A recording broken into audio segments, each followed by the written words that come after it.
12 novembre 1932. Le 10 décembre 1932. Mon cher Max, mon cher, Martin, vieux compagnon.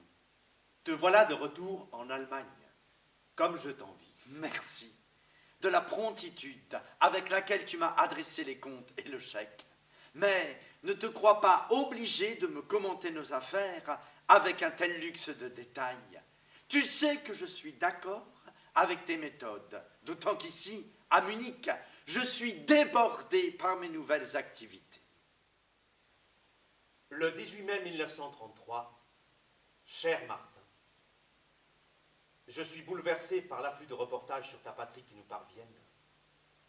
Comme ils sont assez contradictoires, c'est donc tout naturellement vers toi que je me tourne pour y voir plus clair.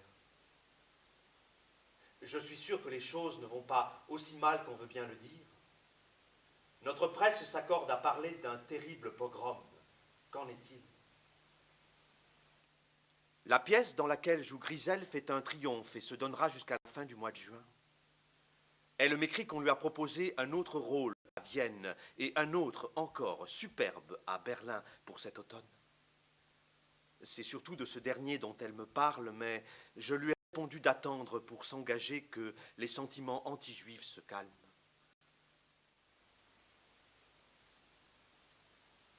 Le 9 juillet 1933, cher Max, comme tu pourras le constater, je t'écris sur le papier à lettres de ma banque. C'est nécessaire, car j'ai une requête à t'adresser et souhaite éviter la censure qui est des plus strictes. Nous devons présentement cesser de nous écrire. Il devient impossible pour moi de correspondre avec un juif, et ce le serait même si je n'avais pas une position officielle à défendre.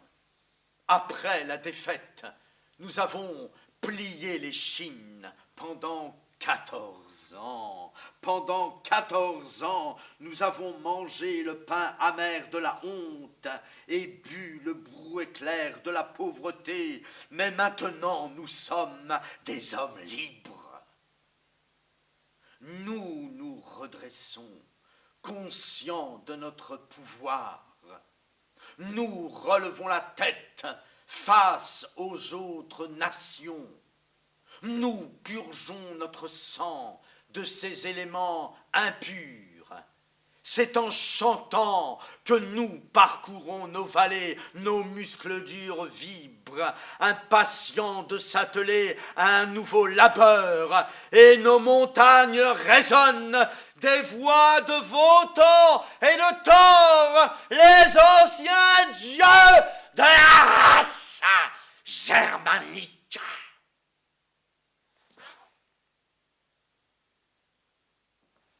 Le 1er août 1933, cher Martin, je confie cette missive à Jimmy Lederer qui doit séjourner brièvement à Munich lors de ses vacances européennes. Je ne trouve plus de repos après la lettre que tu m'as envoyée. Elle te ressemble si peu que je ne peux attribuer son contenu qu'à la peur de la censure. L'homme que j'ai aimé comme un frère, dont le cœur a toujours débordé d'affection et d'amitié, ne peut s'associer même passivement au massacre de gens innocents. Je garde confiance en toi et je prie pour que mon hypothèse soit la bonne. Il te suffit de me le confirmer par lettre, par un simple oui, à l'exclusion de tout autre commentaire qui serait dangereux pour toi. Cela me convaincra que tu joues le jeu de l'opportunisme, que tes sentiments profonds n'ont pas changé, que je ne me suis pas leurré en te considérant comme un esprit libéral et droit, pour qui le mal est le mal en quelque nom qu'on le commette.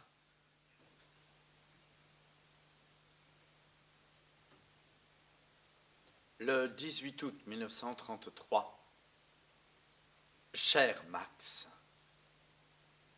on m'a remis ta lettre. La réponse est non.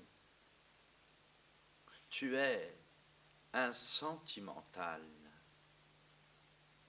Tu ignores que les hommes ne sont pas tous faits sur le même modèle que toi. Tu leur colles une gentille petite étiquette de libéral et tu t'imagines qu'ils vont tous agir en conséquence. Tu te trompes. Moi, un libéral, quasiment américain, jamais. Un patriote allemand. Le 9 décembre 1933, cher Max, Heil Hitler!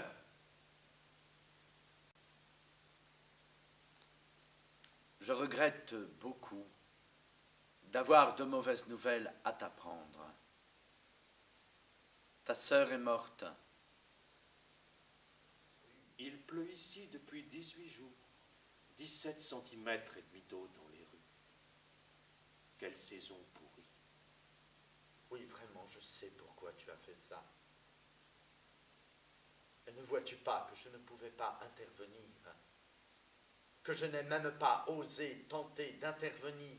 Pour le 24 mars, prépare-toi donc à distribuer. Je t'adjure maintenant, du fond de mon âme, d'arrêter. Rubens, Non pour 29 moi, mais par pour 60. Elsa et les garçons.